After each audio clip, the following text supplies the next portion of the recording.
welcome to another episode of On the Mic. I'm your host, Jake Killeen, and today I'm excited to share with you a story from a man I've known for a while now. His name is Kade McBride. Kade is a tour professional on 3 different tours, the Aussie tour, the Chinese tour, and also the Asian tour. So I'm very thankful that he's here, and it's great to have you on board, Kade. Thanks, mate. Yep, it's good to be here. This is my first ever podcast, so there should be a few trip overs, so it should make for good listening to it for a few people. Mate, I'm in the same boat, mate. So we'll have a bit of fun together, I'm sure. So basically, we're in lockdown, and I thought it was a good time to have a chat. So tell me what you're up to with your time at the moment. Yeah, there hasn't been a whole heap of golf going on. I'll give you that for the hot tip. So finished. What do you mean, mate? I've got all these guys gotten these nets out the back and putting greens. You want to hear about golf, you better get someone else on here. We finished New Zealand Open at the start of March, and then it was my birthday on the 2nd of March, and I was over in Queenstown. Queenstown's like my favourite place in the world, and then came home, and I was sort of looking forward to having a little bit of a holiday, and then we were kicking off the Chinese tour, the CGA, Chinese Golf Association. And we were getting ready to go over there, and I was looking forward to getting over there this year because should have been red hot contention going through this year. But then coronavirus happened. People couldn't resist the old bat soup, and then that was it. Then they locked us down here, and it sort of went from me looking forward to having a bit of a 2-week break to me having about a 6-week break at the moment, still pending on what's going to be happening. And then, pretty much since I've been at home, all I've really been doing is just the first 2 weeks, I did pretty much absolutely nothing. I was sort of looking at myself in the mirror thinking, geez, how am I going to get through these next 6 months without turning into an alcoholic? And we came out the other end of that tunnel, which was nice. And then I've just pretty much just been working out, eating good, surfing, just honestly doing the things around me that I haven't really got time to do. It's kind of been interesting because it's been one of those things where it's like you're kind of like at home, and it's kind of like a weird tapering effect because you come off like a competitive season and you're looking forward to like getting home, sort of rest, and then you just get straight back into it. But then it's sort of like I'm one of those guys where I like to have things like in front of me, and I like to sort of see what I'm going to be able to be doing. And with that kind of removed, it's been like one of those things where like I sort of like go through this like dip and like you're really unmotivated to do things. And then I'm sort of starting to pop out the other side of that now, which has been good. So it's been a lot of fun, but just hanging out with mates and cruising around, staying fit and healthy, which has been good. Nice. So you're not worried about having no golf under your belt or anything, no swings, nothing. You just like, no, not interested in that. Don't care. And once I get ready and my mind's on, you're ready to go. Yeah, that's it. Like, I mean, I felt a little bit bad about it, but I at the same time, it sort of doesn't really matter. Like, I mean, the stuff that I work on with my psychologist, like we talk about a lot of the stuff. Like, I mean, and there's a lot of studies that are starting to back this up now. Like when you hit the autonomous skill level, and then obviously we become to that higher level where, like, I mean, it's just pretty much our life. Is like the information and stuff is all sort of stored through your spinal column. And like, I mean, I know it's not going anywhere or anything like that. It's more or less just if I get out there and I just have to pretty much just be firing mentally. And I mean, obviously I'll do a fair bit of lead up practice to when things are going to start cracking on again. But yeah, I mean, I'm not worried about that. And I've also been using it as a recovery period as well. Like, I mean, I found out last year in August, I had like a October, November, I found out actually that I've got what's called a pars defect. And that's like it's a broken bone more or less between L5 and S1 in your back. And it's on my right side. And it's just sort of, for whatever reason, it's sort of only just cropped up and was causing a bunch of irritation. When I was over in Europe for European Q School and missed there pretty much because I felt like I was just, a little bit hampered with this sort of handcuffed, I guess, with this injury, and then had a bunch of injections and whatnot go through. And I managed to limp my way through the sort of end of the season. But yeah, it was really, really frustrating, to be honest. And I don't deal well with like these sort of injuries. No, wow. And, talking to that injury, how did you sort of diagnose it? Did you feel like there's something wrong and you just, you thought it was a niggle, or how did that come about? Yeah, and like I mean, I guess I'm my own worst enemy because like I'll say it's me before it's my body kind of thing. Um, Right, and right, I right. got to the point where I was like it hurt, and I was over in China at our final two events. Um, and they were big events, co-sanctioned with the European tour, and I just thought to myself, I was like, Jesus fucking Christ, I'm gonna have to pull out of this event. And like I was kind of on the cut line, and it was kind of one of those things like I was like two outside the cut line, I think. And I was Oh just no. furious and frustrated, like just couldn't do what I wanted to do. Anyway, and like went down Mm. 10, and like I was like my 10th also like going into the weekend on Friday. And I was like, well, like if we can birdie this, like we'll be a chance anyway. So like hit like this sort of like grandpa sort of 3-wood down there, then like an 8-iron up there, like hit an awesome 8-iron, and then just it's landed short of the flag actually, and just got this terrible bounce. Like it's just the worst bounce. And I'm like, God damn. And I get up there and it's like 30 feet, and I'm just going, fuck. Anyway, and then I bloody boxed this 30-footer, and I've gone, shit, now I've got to stay out here. Anyway, and then I ended up bogeying the next, and I'm just going, God damn it, like what the hell's going on here? It's this easy par three putted of all things. And then I gave myself a really good birdie look on the next and the next, missed both of those, and get to this par five. It's actually quite a difficult par five, like have to hit a really nice drive down there. And it's like landed in the Yeah. fairway, bounced hard left into the rough. And I've gone, oh yeah, so like there goes all chances of making eagle. And I get up there and it's like sitting in this like bird nest sort of lie. Anyway, I'm like got 240 something meters to the flag uphill, like got to get it around this sort of skirt it around this kind of bunker.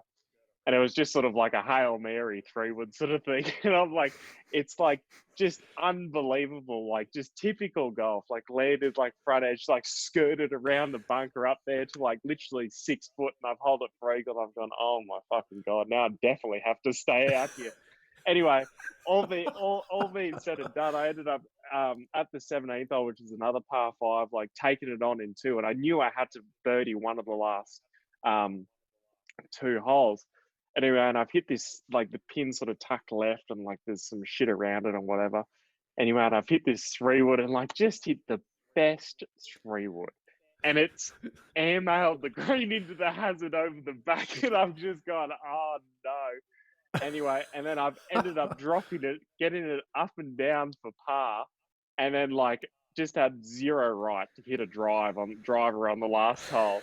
So, but I just thought to myself, yeah, why not? Let's hit driver. Anyway, I minced this driver, got like it's gone like 360 meters. Like it's just so much adrenaline coursing through me.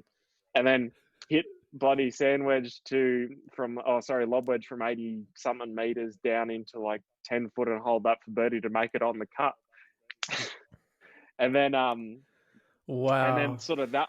Beware the sick golfer, Yeah, right? and like I guess that was kind of the point. Getting back to what your question was, I was like, okay, like there's something definitely wrong here. Anyway, and then I Yeah, came right. home from Foshan Open, and sort of just a doctor from my golf club who's a radiologist ended up going in there and having a few scans and stuff like that. And like what we originally thought it might have been like an aggravated or bulging disc or something like that. And he's sort of looking at it and go, oh, no, like it's totally fine. It's totally fine. And I get up and I'm like, yes, how good's this? Like it's just rest and recovery. My physio just thought it was just a aggravated facet joint. And then he pulls out the MRI Right. and sticks it on the screen, has another look, and he goes, actually, wait a second. Anyway, he goes, come in here and then we'll do a 3D CT, and the 3D CT showed up that I had a broken bone in my back. And I'm going, oh no. And it was just like, if you could imagine, I've gone from like, oh yes, there's no injury at all. It's just like an aggravated joint to like, you've got a broken bone in your back sort of thing. And like, it's just Oh the my God. biggest sinking feeling going into that. Anyway, and so then I Yeah. had a bunch of injections and whatnot. And it definitely got me through. But yeah, it's been nice having this period where, because it takes about 4 months for it to heal properly. It's a pars defect, and a lot of cricketers and sort of running high Right. impact sports get it. Apparently, I got it when I was really young. It's only just showed up. But it's been nice to do some recovery on that and Right. not have to just manage it, if you know what I mean.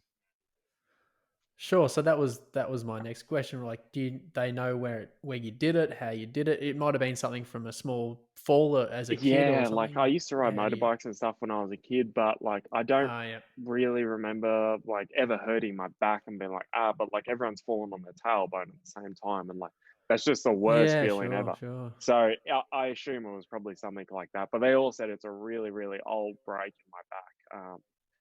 Yeah, yeah. Really, So fair dinkum, man. That sounds yeah, terrible. it's Scary. yeah, it's kind of like one of those humbling things, I guess. And I had surgery on my wrist Yeah, just prior to me turning pro, which yeah, kind of delayed me turning professional. It's like it can all be taken away from me, like really, really yeah, quickly, and sure. like it just comes back to like you just really have to look after yourself. Yeah, sure. Well, the wrist injury you spoke of, Mm. like, is that obviously from golf, hitting balls? Do you I think did that is that aggravated think it from that? was golf. Was that partying or? I think it was golf, but like I mean, it was more or less a wear and tear injury, and like I did a lot of like Olympic lifting and stuff like that, and I mean, Yeah, hindsight's sure. an amazing thing. Looking back, and you're sort of just like, oh yeah, like that probably wasn't the wisest idea doing that sort of stuff. Right. Anyway, and then surgery and stuff on that, and it's bloody good as new. So the powerlifting you spoke Mm. about, so do you think that had anything to do with the lower back injury too, not repairing No, and I don't think so getting better because as well? like No. I felt healthier than ever when I was doing all that sort of stuff. I mean, it's just like when you think Yeah, about it, sure. if you're doing like a full overhead snatch or overhead squat and like you're got 60 kilos or whatever, and it's just all sort of sitting on your wrist. And like, I mean, obviously it starts through your smaller Sure, joints, goes to the bigger ones, but I think when you're sure, doing such sort of like minute little fine movements and that sort of stuff with golf, and like it's a whole body sure, kind of sure. activity, I guess those things kind of can catch up to you when, especially when you're yeah, swinging a golf club. Yeah, exactly. And wear and tear, as you said, Mm, it's a small joint, so it can only take so much over yeah, time. definitely. But how important do you think the powerlifting and things was for your game? Massive. That stability to Yeah, support. massive. Like, I mean, I think it gave me such a really good foundation for the stuff that I did. And like my strength coach, Ryan Gambon, like he was awesome, like seriously so knowledgeable. Yeah, But I mean, I think it was just kind of yeah, one of those things where like that sort of stuff doesn't really happen in golf because golf is perceived as like an old man, sort of you don't really need to be that fit.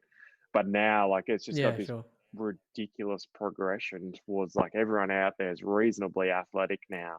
And then like you just look at them people Mm-mm. coming through, like everyone's just getting fitter and fitter and fitter. Hitting it longer. Did you add sort of speed I did add and speed distance? and probably stability is probably the big one that I'd talk about in terms of what I Yeah. added. But like when I was sort of seeing him, I was probably like between 18 and 21 kind of thing. And I would have been swinging driver Mm. probably around, I don't know, 116, which is pretty decent. And then, but my Yeah. biggest pickup was speed was sort of when I started working with my psychologist.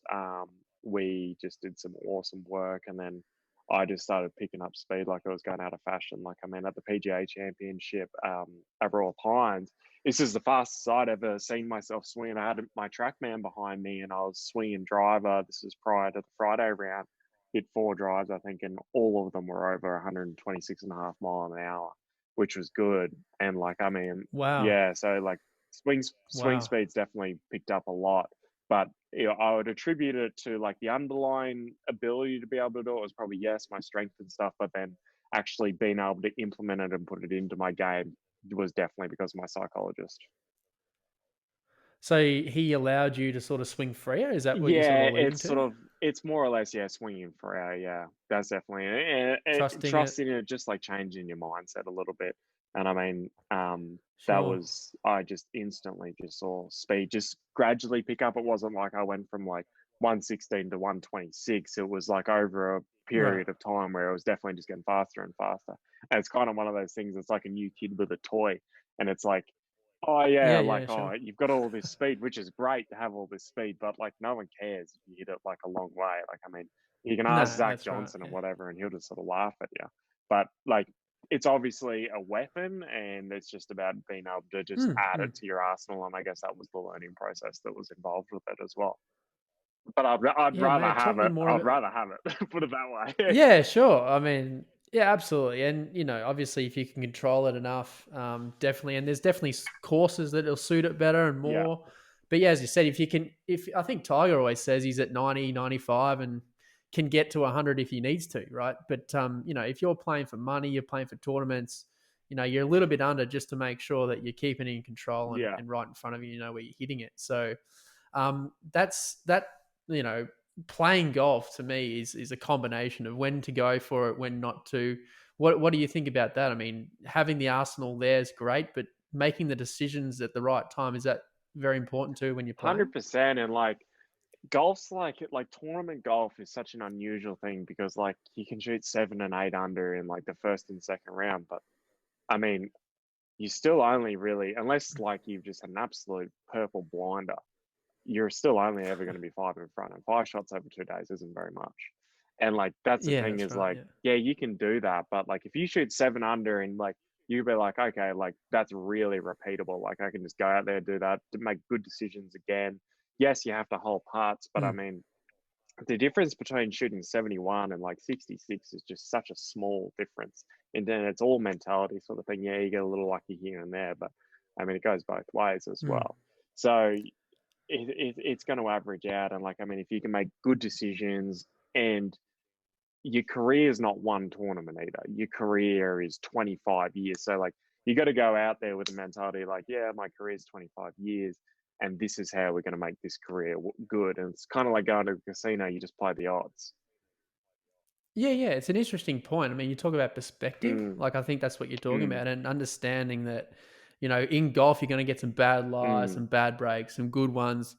And, I think, yeah, allowing yourself to go into the golf mm. game, or golf tournament knowing that these things can Yeah. happen and you've just got to deal with them at the time. Like, I think if you go out there to try and play Mm, perfect, you're going to get emotional, you're going to get upset at things that don't go right. And with golf, we all know with golf, things don't go right a lot of the time. yeah. So, I think that's interesting that you have that perspective. I think it allows you to do well, and I think it allows you to shoot low scores when you've got that perspective as well. Yeah, definitely. And like that's one thing I battle with and like I work a lot with my psych is like I am just by nature like a perfectionist. I'm my own worst enemy. Like, Yeah, will admit it any day of the week. Like, it's just how I am. Like, I don't really want to do anything unless I can do it like 100% sort of thing. Like this, but like my friends have all these jokes. Like when I get into things like fishing or spearfishing or whatever it is, it's not like I'll just go and sort of like just half do it. It's like we're doing this like 110% sort of thing.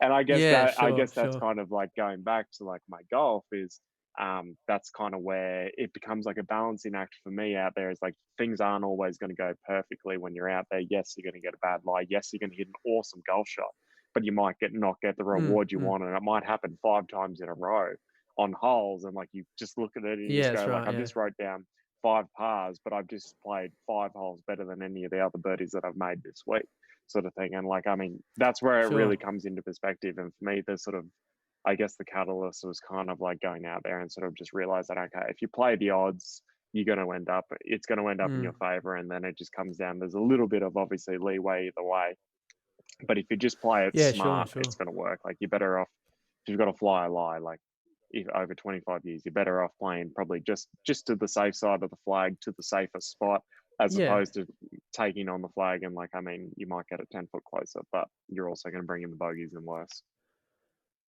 Well, that's right. I mean, I think Tiger, obviously being the GOAT, he's the best at that. Mm, Like when I watch him play now, he is so good at manipulating that ball where he wants it. yeah, Like he'll have 20 footers all day if he thinks that that's going to be the best play for that hole. And he's so patient with it. yeah, and I guess that's I read something that he says like if he hits it in the trees, like his first thing is like, okay, so how do I play this hole with the worst possible outcome being a bogey? Because if you have a bogey, it's no big deal because you can birdie the next, and it's sort of just you're Mm, all back mm, to a level yeah. playing field. But when you have the doubles, that's when they hurt.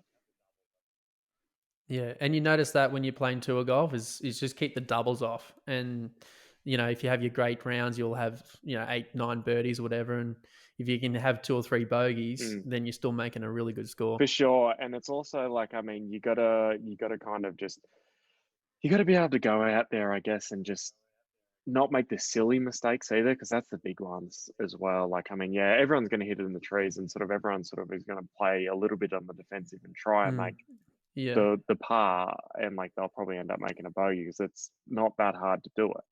But the ones Mm. where like you make bogeys from wedges, or like you've got a pretty basic shot and you sort of just make the wrong decision or an aggressive decision you misexecute, they're the ones that cost you as well.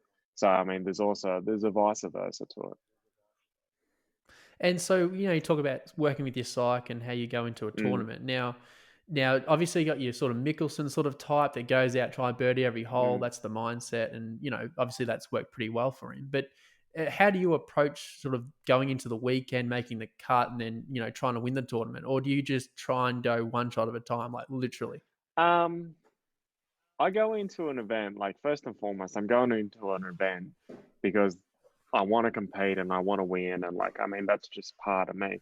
But then, like, I mean, you have to Mm. also go in there and you sort of got to have trust in yourself. Like, if you do a good job, like, you're going to be right there no matter what.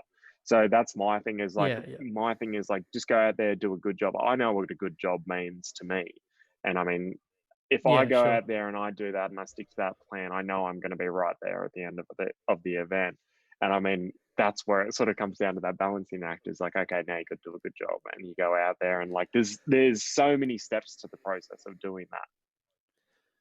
And where does that confidence come from? Is that through all your junior golf and I guess it's sort of is that where that confidence I comes? guess it's kind of just been through like the last sort of 18 months, 12, 18 months sort of thing. Like, I mean, like I've always known that I can do it, but it's just there's a difference between Yeah. like, oh yeah, I know I can do that, but then like actually going out there and Yeah. doing it. And it, it's just, yeah, I guess it's just how it is. And it's actually nice talking to you because I haven't played golf for so long. It's bringing back all these like good feelings and memories and stuff, Yeah. and like Sure. sort of reliving those moments, which is Sure. nice. But yeah, like I know if I go out there and I do a good job and like on the course managing myself, my game, etc. Yeah, I'm going to end up at towards the pointy end at the end of the week. And then there's a big difference between when you like, oh yeah, I can get there, but then when you get to that pointy end, like you've got to be able to sort of cop putting yourself in really good positions and then not winning. Like when I look back at like sort of my Yeah. last 12 months, is like I played, like I had five like really legitimate chances to win, and I didn't play bad in any of them. Like I didn't like just fall over the No. line or No. anything like in the last 18 holes or 9 holes or anything like that. It's like I just put Sure, myself in sure. like seriously good positions, and then that's kind of where I learnt the most. Like I think back to a few events where I ended up, I was equal leader with like 5 holes to go or something like that, and Yeah. had like a 5 foot par putt, like hit a good putt, just hit the edge, get to the next, like hit the edge for birdie, and then this really hard par three where there was actually a boat where you could win it for a hole in one. Anyway, and I've hit this 6 iron. I literally just flagged this 6 iron. I'm just going, yeehaw, like I'm going to be in a boat. Get in. Get And it's in. like up there to 5 foot. Another really good putt just rolls over the edge, and I'm just going, Jesus Christ, what do I Yeah. have to do? And then the same thing on the Yeah. following hole, Yeah. and it's like, okay, and then you kind of look back at what the winner does. The winner, like, they're not going to hole all four unless they're coming from behind. But like, I mean, if you hole two, that's No. still really good, and ended up a few Yeah. out of the top. And that's just how it sort of goes, and that happened, yeah, a bunch of times. And it's just sort of like you take that confidence, oh, like I didn't trip Yeah. over and fall and crumble. It's like, oh yeah, Mm. like I actually Mm. really, I stood up, I came to the show, and then like, yeah, you can't win every single time. It's just how it is. But if you put No, that's yourself right. in You can't contention, control. Yeah, exactly. You can't control what mm, everyone else is doing, but if you put yourself there enough, it'll happen eventually. I mm, mean, look at mm, Mickelson with these mm, majors, put himself there over and over again, and finally he broke through. mm, But you got to learn from those situations. And sometimes, as you said, you can't control what everyone. I mean, look at Charles Schwartz. I think it was it 2013. Oh no, 2011. He came back and mm. he birdied 4 or 5 of the Yeah, like last six yeah, holes or yeah, yeah, something. yeah, To win that. yeah, So it's sort of like Jason Day, I think, and Adam Scott were, looking like they were going to win. Jason Day, I think, bogeyed 16, 17 yeah, and threw it away almost. But I mean, these sort of things, as you said, you put yourself there enough and then it'll happen eventually. But I'm interested when you said that, you stood on the tee like the last few holes, you're in contention, you feel the heat. Now, do you feel that physically, mentally? I mean, how does it react with you when you feel it? So like it's kind of like, I guess I got a two-part answer to that. It's like prior to like sort of you like getting the confidence, it was kind of like more an anxiety weight where you're like, you're there sort of thing, but it was kind of like, oh, like don't butcher it up or sort of thing.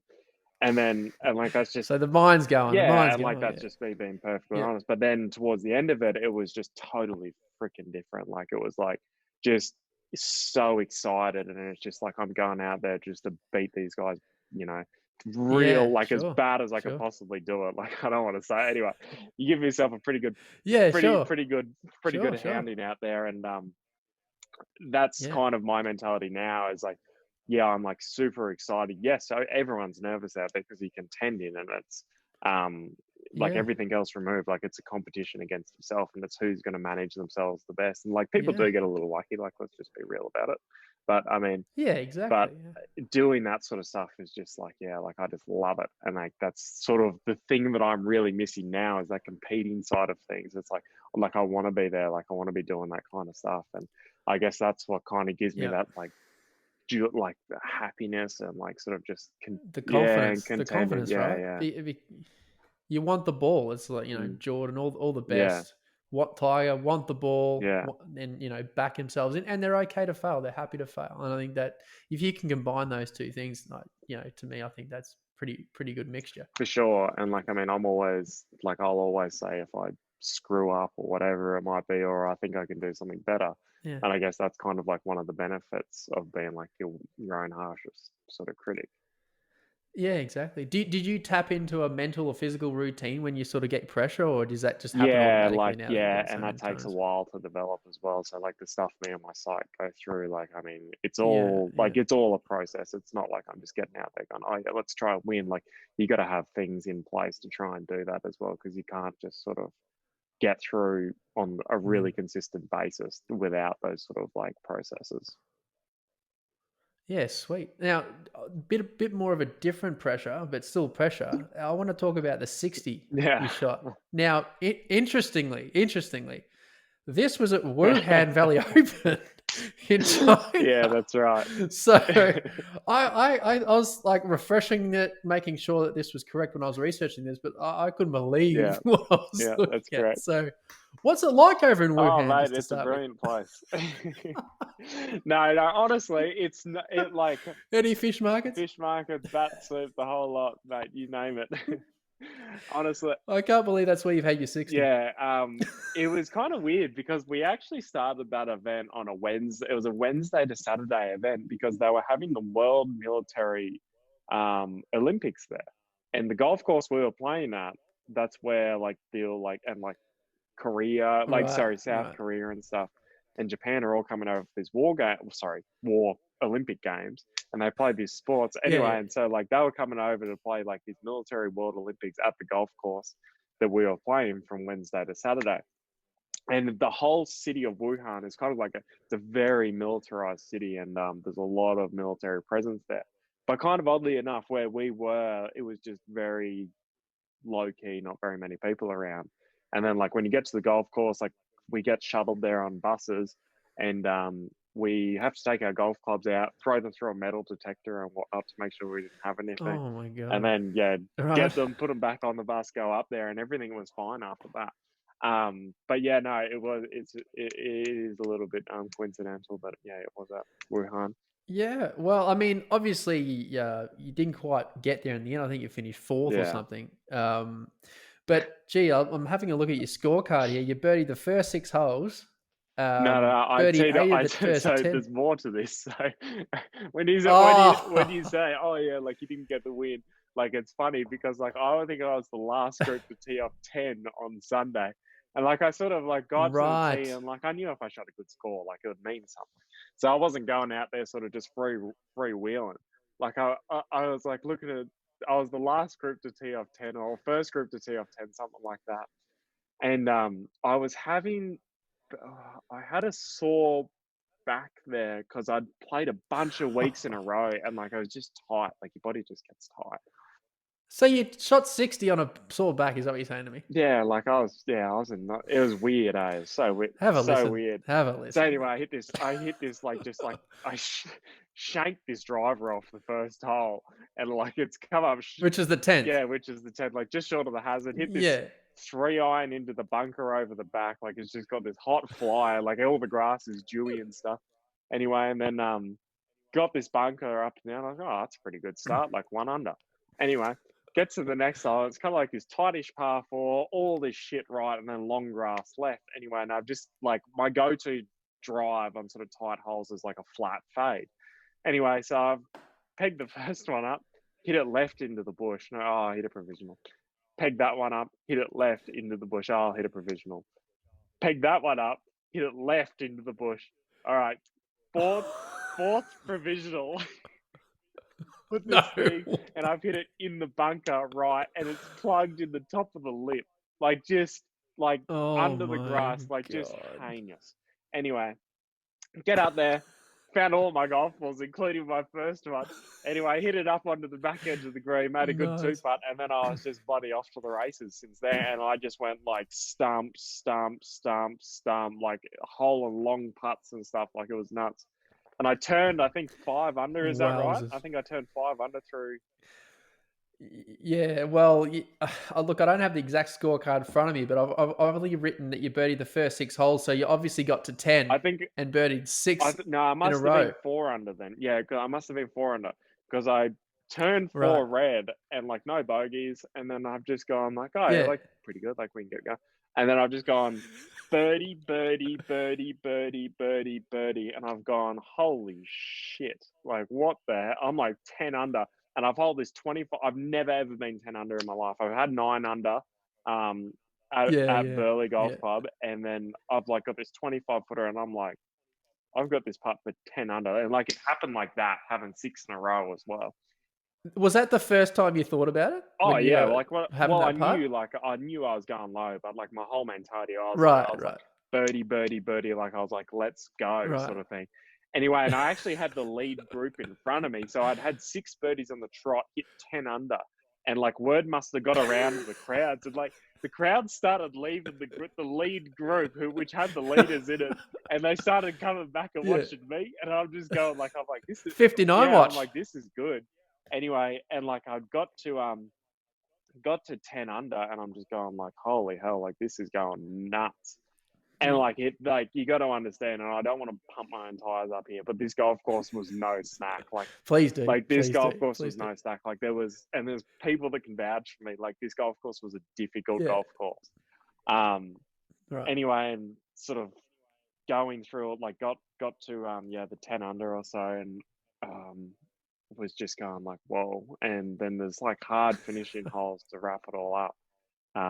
But yeah, like shooting 11 was pretty nuts thinking back about it.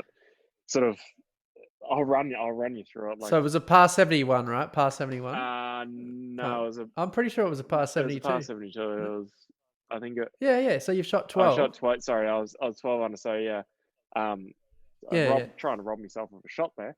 No, what are you doing, man? I was trying to think. I was like, that's more impressive than shooting 60 when it's a par 70, man. Come on. Yeah, 12 under, man. That's proper stuff in tournament golf.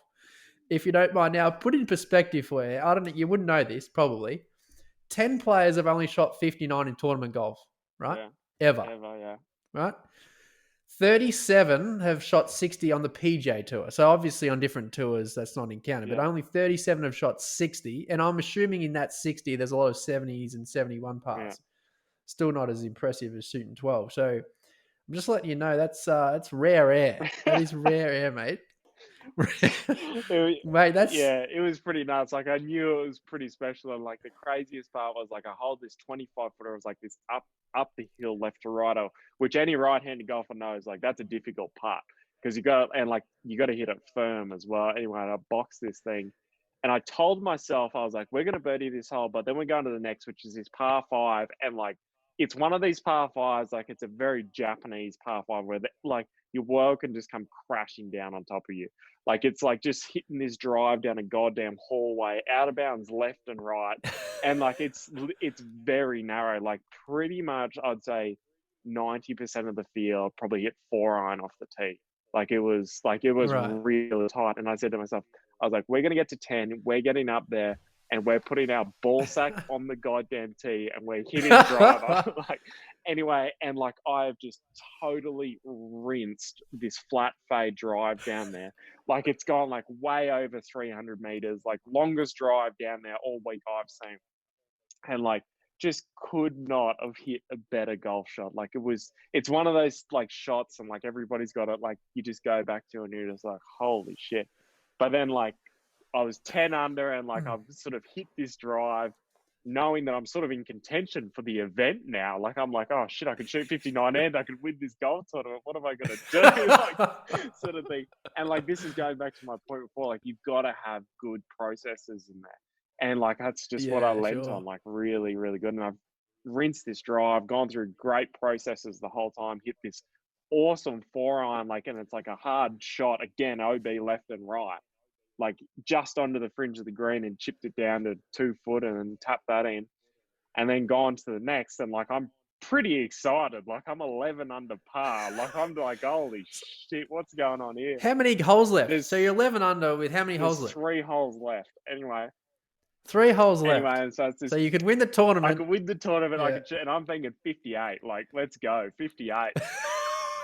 Like I'm like, that's impressive. I'm like, screw that's the impressive. 12. I'm on 14 anyway, and so like I've got 6-iron. Furic, yeah. So I'm like, Furic's sort of 58. Yeah, and I've got like it's a 6-iron, real tough par 3. It's like it's 180 meters, but it's straight downhill. So it's actually 211 meters, I think, from memory, but it plays 31 downhill. Like it's a long way downhill. And obviously I've got that much adrenaline coursing through me. I'm like, oh yeah, like I'll just hit a smooth 6. And this was the one bad decision I made all day, sorry, was I hit this 6-iron, Right. and I knew it was a 7-iron because I was like, account for the adrenaline. And I thought I did, but not that much adrenaline. Anyway, and I've hit it long, and I'm just going, oh, fuck, like not a fucking, just anywhere but there. And it's dead, like pins on this little runoff. I've hit this awesome chip, like such a good chip out of this thick rough down to like sort of 10 foot. And this is one of those other things I look back on. It's like, this was a seriously pressure-filled putt. Like this kept everything going. Like this was alive. And I just rolled this unreal putt like into the dead center of the hole. It's like rattled back and forth in the cup. Oh, and I was just pumped about it. Anyway, and then I put myself in another hairy position on the next hole. Actually, like hit a pretty good shot down there, and it's kind of this odd little hole, and having to shape like an iron around this tree in the middle of the fairway. Hit a pretty good shot to my credit, and it's gone just onto the back edge. But this is a part of the green I hadn't seen all week for a flag. I knew it was there, but I hadn't seen it in tournament conditions. And it's sort of like this, like sort of like probably 5% slope. Like it was freaking steep.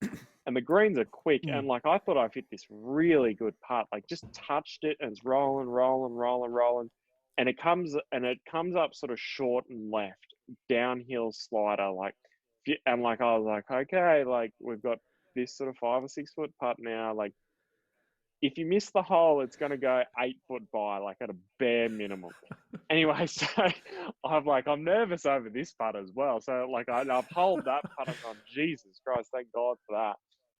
And I was telling myself going down this last hole, which is it's sort of like a semi double dogleg par 4. It sort of like goes round to the right, bunkers left and right, OB both left and right, and then sort of shoots back around. And I'd been hitting 3-wood, and I'd been hitting a 3-wood into the bunkers, and I was like, nah, let's hit driver. Like let's just do it again. So again, just totally rinsed this driver. Like just such a good golf shot, flat fade off the car path. Still can see it's so good. Down the middle, had 131 meters, 38 meters to the flag, and I knew this was for 59 too. And like I've got a pitching wedge in my hand, and like the flag sort of like tucked in behind this little like sort of bowly kind of mound. And I've hit this pitching wedge and just hit it dead out of the screws, like so good. Anyway, and it like lands left of the flag, bounces in line with the flag and stops. And it's like, golfers know this, like the ball's dead in line with the flag. And I'm like, and like people are clapping and stuff. And I'm like I can't tell how far away is it? How far away is it? Yeah, that's right. Anyway, Yeah. and I'm Could be a foot or 10 foot. yeah, and I'm Yeah. like, shit, like I've got a 10-footer for 60. How good's this? But like, you're still nervous about it. Anyway, and Yeah, then I sure. get up on the green, and no goddamn word of a lie, the golf, like, this is the hole, and like, this is me coming from this direction. A third of the golf ball is hanging over the front of the cup, and it's like literally like a dimple from going in. Unbelievable, like You're totally kidding. unbelievable. They've got it all on video. Anyway, so like, obviously I was really happy, but then I was annoyed at the same time. I was like, shit, like I could have, like it could have gone in. But anyway, so like literally a tap in 60, and that's one of the things, like, oh, not even a tap in, like you just touch it and it fell in. And like, that's one of these things, like we You're look joking. back at with my psych, as we called it, like that round, like tap in 60. Amazing, man. That and did you feel like you wanted to keep going, or were you like, oh man, I'm glad that's over? Or how was your feeling as you Oh, tapped it in? Did you want like, more, or I was like just hyped. Like, there wasn't like let's keep going, or like, oh geez, thank God that's over. Like, I was like, first I yeah, was kind of like, oh wow, like that's crazy. But then like it was just one of those sort of moments where I was just like, Jesus Christ, let that sink in. And then I was just so hyped. Had just started seeing my now girlfriend. Anyway, and like I messaged yeah, her, and I was like, you would not believe what's just happened. Message mum and dad, and like they're like, call us when you cool off, sort of thing. And like, I was just jacked about it. Like, it was just so, like, it took me ages to come down from it. And like, still talking about it yeah, now, I nice, get man. so excited about it. And I can tell it's awesome, man. Yeah. I mean, as I said, man, it's rare air. Yeah. It really is. It's such an awesome achievement. Yeah. I mean, I know you've got a big future ahead of you, but if that's your story in front of the fire with the grandkids, I mean, what a story to have, right? I Yeah. mean, it's over the lip, and you know, if you don't trust me, boys and girls, go and watch the video. I mean, Yeah. have you got the video on file somewhere? Nah, I could get it. I don't actually. I Yeah. think they sent it to me and whatever. But yeah, You've got to find that out. Make sure it's in the. You bring that out, mate, when the yeah, I grandkids know. are around the fire, and say, look what Grandpa used to be able to do." Yeah, and it was kind of funny, like following that league group and just watching people sort of like, people started dropping back from the league group. And I ended up watching them. Yeah, one of the other actually complicating factors was when I was doing it, the guy who ended up winning is like notoriously a slow player. So like, and I'm not talking like sort of your Yeah, average slow. I'm talking like 2.5 minutes kind of slow per shot. And it made it actually a little bit more difficult because like when you're waiting, like right, you've got all this time to think, and like you sort of just have to be able to sure, control the emotions and everything that's going along with that. But like, I mean, that definitely made it more difficult in terms of doing that. And it was just sort of like one of those other things I kind of look back and I'm like, oh, well, I actually handled that situation like unbelievably well, considering the yeah, circumstances that were there. yeah. So you got a slow player in contention. I mean, get a worse mix of Yeah, things there. yeah, I mean, I he mean, ended up winning. Credit to him. He bloody oh. fell out of the gates, and then he came storming home. And if do you find there's a certain nationality, or they're just slow players on tour, just anyone, or is there a Oh, mate, particular? without getting caught up in the races, I mean, come on, you don't want to be slandering the Sorry, I shouldn't put you in that you shouldn't be position. slandering the professional golf community like I'm trying to get a headline, man. I'm trying to get a headline here. that. There is definitely some slow players, but like, I mean, yeah, I mean, at the same time, people probably wouldn't say I'm like a really fast player. It's something I've worked on a lot, was that like I was definitely a slow player, and then like I consider myself like reasonably quick now. And like that was again just Sure, going sure. back to like my psych, and I know I've been bloody harping on about it, but I mean it's just, yeah, it was just Mate, really a that's catalyst. yeah, absolutely. And is slow play the worst thing on tour? Talk Oh, about the tour life. I mean, give me the top three things that it's you kind of don't funny like because about like, I tour golf. mean, a lot of pro golfers, like, I mean, have a really negative attitude, and Yeah, yeah, we're like, it's kind yeah, of like a why me attitude, like, oh, why'd this happen to me, sort of thing. And like, yeah, yeah, I totally get it, because like, I mean, it's like, it's not an easy slog, and I'm never going to say it that it is, but yeah. at the same time, you control your own destiny. And like, I mean, if you're going to have that kind of attitude, like, I mean, it's probably why you're caught Mm. up sort of on the smaller tours. And I mean, Yeah, there's exactly. definitely people on the big tours have sort of got that as well. But like, I mean, if you look at it, just remove golf out of it, like the people who are going to be in the higher likelihood to succeed are the guys with the sort of more optimistic attitude, sort of Sure, a sure, little bit sure. happier, and sort of take you have to take chances, but I mean, at the same time, you sort of take an educated chance too. Yeah, so you mix around with the people with Mm, mm, like-mindedness and things like yeah, that. But yeah, I know what you're saying. I've been around golf long enough to, I hate golf and why yeah, this and why that, and exactly. it's And just, like people whinge and they're about other, still playing 10 years later, man. and like people Still playing 10 years whinge later. about like other people's luck and stuff, and it's kind of like, well, I mean, you did hit that tree in the hazard and bounce back on the fairway, so Well, exactly. I think people forget, the luck that comes their way, and that's what we talked about before, perspective. mm, Like you've just got to understand that you have some good breaks and bad breaks, yeah, and unfortunately, that's the game, and that's why I think we love and hate it at the same time. That's what gets us going because you can't be perfect at this game, and yeah, as much as you try, yeah, and that's why people, I think, you're just addicted to it. yeah, You want to try and get as good as you can. It's always just an arm's way. Well, definitely for you and arms. I'm about three arms away, but yeah, it's very easy to get caught up in trying to be perfect when it's a game of unperfect. yeah. That's it. Like people just have such like a view of it under, and like if you imagine it, it's like they put one situation under the microscope when in reality, like, I mean, you're looking at like a landscape picture, motion picture, even like, I mean, it's just such a long period that you're going to get good and bad Mm. things happening. And you're exactly right. It is totally perspective. Can you going back to the slow play? Is there anything the tour can do about it? Do you think they should be doing more about Oh, the yeah, for slow play sure. issue? Or Tourists are so scared to penalize people. It's pathetic. Like, I mean, and that's kind of the thing. It's like it almost falls back on the players. And like, I mean, partly yeah, rightly so, but also like I mean they're the governing body. They yeah, should be doing something about it. Like I mean you got like the players police where they sort of like pull people up and say like, hey, what the hell are you doing out there? You took bloody 4.5 minutes to hit that freaking plugged lie in the bunker, and like there's extenuating circumstances occasionally, but I mean mm, more than mm. more than often it's just they're slow and they have to get pulled up. But hopefully, like I mean, hopefully the tours do something about it. Like I mean, not just from the perspective of players are going to benefit from it. They're not going to be frustrated. Like, I mean, it's going to turn the sport into Mm. like it already is globalized, but it's a more globalized, more liked sport. Hopefully, be able to remove that sort of stereotype, like, oh, it's like an old man's kind of sport and whatnot.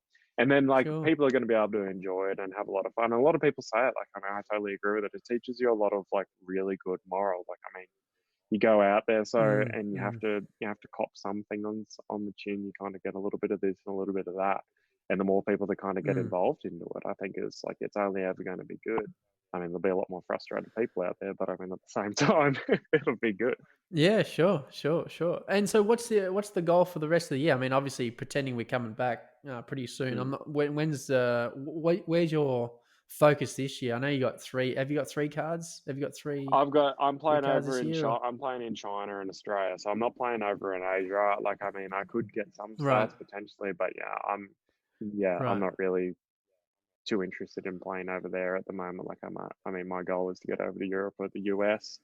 And then like ways to Yeah, do that is sort of like on the China tour that I'm on, like the winner of the Order of Merit gets a category 16 onto the European tour, which is obviously right. a nice carrot. And I mean, it's definitely a feasible thing. Mm, And then I mean, it's also the same with the Australian tour. And then to get onto the US, you more or less have to elevate your world ranking inside the top 100 to be eligible to receive invites or actually be able to go to the US and you sort of either get onto the web and then progress through into that top 25 on the Order of Merit there, and then you can gain a PGA Tour card out of that. all right. Good luck with that Mm, with the China tour this year if they get back up and running. But mm. so you're going to go to Q school if have you got plans to go to Q school of either European tour or the Yeah, American? so I'll go to the European Q school, but then I'll also look at going to Web Q school as well. Yeah. My girlfriend, she might be moving over to Seattle potentially at the end of the year. So I mean, I might end up moving. Well, I will end up moving over there. Maybe not exactly when she goes, but maybe like within a period, a short period after that. and sort of going over. Well, if you're nice to her, mate. If you're Yeah, nice to her, if she bloody has me, I'll go over there, see how it goes. you've obviously packed your bags already. I mean, does she know about this? Yeah, she hasn't even given me the bloody invite yet. Man, it sounds like you got your head on your shoulders. It's a very important thing to. I mean, honestly, Yeah. like you're a young dude, and I know when I first met you, I knew you had a big chance of making it. It was actually just because of your mindset. Like when we played, anytime we talked about golf, you were always confident in your own self, and you did it your way.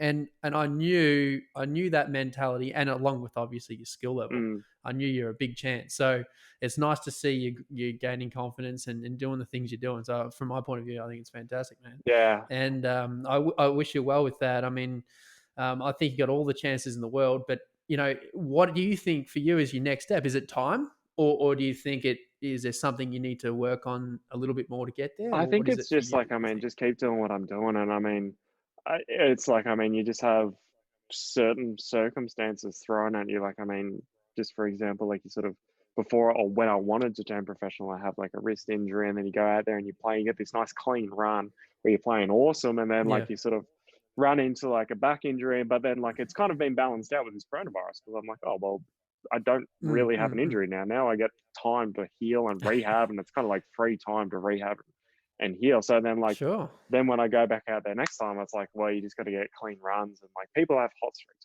100%. But like, I mean, at the same time, you got to have a consistent streak as well. And if you go out there and you sort of know what you're doing, you gotta be able to like, you gotta go out there and you gotta know how to play your golf at the end of the day. Like there's people who go out there and they play sort of cowboy golf and kind of things like that. And I mean, yeah, it definitely works. Some I know players who like they go out there and like they win tournaments like here and there, but like at the same time they miss a ton of cuts as well. And like I guess the most obvious solution would be like, okay, I want to win events, but I also want to be in contention as often as possible. Yes, you can miss cuts; it's just the reality of it. But I mean, yeah, Sure. going forward as Well, just to finish off, I'm going to ask you a couple of quick one-answer sort of questions, yeah. just to finish. Who's your golfing idol? Who's your number one golfer? Oh, the GOAT, Tiger. Yeah, so cool. Yeah, I mean, it's so cool. He's just crazy. He does everything so good, doesn't he? Just everything he touches, he looks. Yeah, I'm with you, mate. He's the reason I got into playing golf back in 1997. Just so exciting. I watched him so exciting. win the Masters. I'm like, oh, that looks pretty cool. Yeah. And gave footy away. Said, I'm going to play some golf. Your all-time favorite foursome, if you had to choose. Oh, probably Michael Jordan, Tiger Woods, and I don't know who the foursome be. Maybe my old man. Yeah, take the old boy. Good answer. Someone inspires you, mate. Like it doesn't have to be a golfer, just anyone that inspires you, anyone that you've read or listened to. So many people, like I Family. mean, mum and dad, massive inspiration, huge love, love them to pieces. Like just so lucky to be a part of like that family because it just doesn't happen all that often like that. What's the best advice you've heard? So for the golfer watching here who's either playing on tour, lower ranks, or just the average week-to-week golfer, what's sort of the best advice you can give if you can give one? It's sort of like, I guess it's kind of again a two-part answer. Sorry to be a two-parter. No, it's go like, for it, man. I think we've touched on. It's kind of like, don't get caught up in like the semantics of golf and like, oh, my wrist angle isn't this good. It's sort of like, like I've got this really good drill that I do, which sort of just helps people like understand that really quickly. But then also like the second part of that is you want to go out on the golf course, I think, and you want to not be a reactor. You want to be an observer. And this is of yourself. Like you don't want to go out there and like you hit a hook and then you instantly react to hitting a hook. It's like that old golfer saying, oh, he missed the first one left. He's going to miss the second one right. And it's like, that's what happens most times. But if you're like, if you observe the situation, if you were to imagine you're looking down on yourself and like you sort of looked at, what was my thought process? I didn't want to hit it in the hazard right. So I hit it left. And you sort of just kind of understand, I wasn't even thinking about golf. I was thinking about what I'm having for dinner tonight, sort of thing. And like, then you Yeah. can sort of refine what actually happened as opposed to reacting to something that happened. Yeah. So, Okay. Yeah. Yeah, I totally understand. Then I think what have we said before with basically knowing your own game. I think that's another crucial thing. A bit of advice if you can just understand your game. And I haven't played when I played locally at Burleigh. Actually, I was a member there for a long time, and I see the old guys used to play with, and they just had this little cut, and this old guy just used to get it around. And just knew exactly how he played, and yeah, so he picked the clubs he needed, gained it around, scored well yeah, for his age. So you just understand your own game for sure. And if you don't understand your game, that's where you need to get good help yeah, and get a coach that has a very simple communication stream to you. I think that's important too. So for don't sure. get, as you said, don't get caught up in different drills and different things Yeah, all the time. Just keep it simple. yeah, for Work sure, on one thing, for sure. Like, because just I think that's for sure, just like sorry, mate. Yeah. observing, like, I mean, observing what happened and why it happened, as opposed to reacting to why it happened, and then you sort of like, I think it's just a big downward spiral. Like when you react, it's like if you get into an argument with somebody and you both end up yelling at each other, you're both just reacting to one another, as opposed to sort of just sort Yeah. of realizing, oh, what are we arguing about? Why are we arguing about it? Let's talk, let's figure it out in a sort of a logical way. And I Yeah, guess absolutely. Good advice, that's what mate. I'm Good sort of going advice. from. And the last one, mate. What would be your ultimate achievement in golf if you could just tick off one thing and then retire? What would be the one thing that you would want to tick Oh off God. in your career? In my career, I just honestly, like, I mean, I want to win, and like I want to win a lot. Don't get me wrong, but I want to sort of just, after 20 years or whatever it is, like, just look back on career and had like a very successful career. Don't get me wrong, but I just want to look back on it and be like, yep, like I had such a blast doing that, and now it's time to move on and do something else, or just keep it there as a party life. But I just want to, like, I mean, my big thing is I just want to be happy in life and just have fun and do all that, and like, just so happens that I also want to be ultra competitive, and that brings me happiness as well. But like, doing But ultimately, with that, obviously, you're meaning you're going to get everything you can out of your own self in yeah, golf like, and I as mean, I well, know what right? I'm So capable of doing, and like, I can tick those boxes and stuff. And like, that's what I mean, is I just want to look back yeah, after 20 years and just be like, yeah, I did a good job in my golf career, and I'm very happy and very, yeah, and you left everything out there on the field, and yeah, and like, yeah, I'm very happy happy, with I'm that. very comfortable. I won 50 times, so it's all good. Nice, mate. Yeah, Mate, it's been a pleasure catching up with you. yeah, I've loved the chat. Appreciate your insights, and I wish you luck for this year and obviously for your career. Just a shout out. Give us your. Have you got Instagram where we can follow you? yeah. Have you got a website? Jump on Instagram. It's at Kade McBride. I mean, there's probably a shirtless photo of me on there by accident, so I might have to remove that one. um, and then Yeah, accident, my right? website is kademcbride.com as well. Cool, and we can follow your progress on that. Yeah, That's awesome, mate. Really appreciate your time again, and thanks for that. yeah. Awesome. Thank you. Thanks, buddy. Cheers. Has Liv set me up here? Okay. Doing some research on you, and I saw that you were 25. I just want you to confirm this. Yeah. 25 years old, 6 foot, which I think is questionable, and 90 kilograms, which I definitely think is questionable. Yeah. 6 foot's correct. 6 foot is definitely. Jeez, I laugh. I'm 6'1" with shoes on. And then I was 90 kilos. Well, I was going to mention to you that I was very overweight when you knew me, but then, I got a grip on reality and sort of, I just didn't know girls whether didn't you'd be like happy. 90 kilo, 5'11" Kade. Yeah, I'm pretty sure this guy's 5'11" and about 70 kilos, but that's all right. Nah, mate. So, Nah, 6 foot, yeah. 6 foot without shoes on, barefoot in the morning. What am I? 80. I'm 82 kilos, 6% body fat now. So I've made my way out of life pretty well so far. You don't have to put yourself out there, mate. You're taken by a lovely girl, aren't you? Oh, mate, it's just proven a point to you now. That was reliving your 60 was awesome, man. That was crazy. Yeah, it What was. about your caddy? What did you have a caddy or your Oh caddy? yeah, I had this Were you a Chinese caddy. He for was so fucking nervous. He was nervous for me. He was like didn't speak English, and I had to tell him to breathe. I was massaging his shoulders, and I was like, "Just relax, just relax. It's okay, it's okay." Oh, I've got this, okay, bro. okay. I've got And then this. I breathe in. Okay, okay.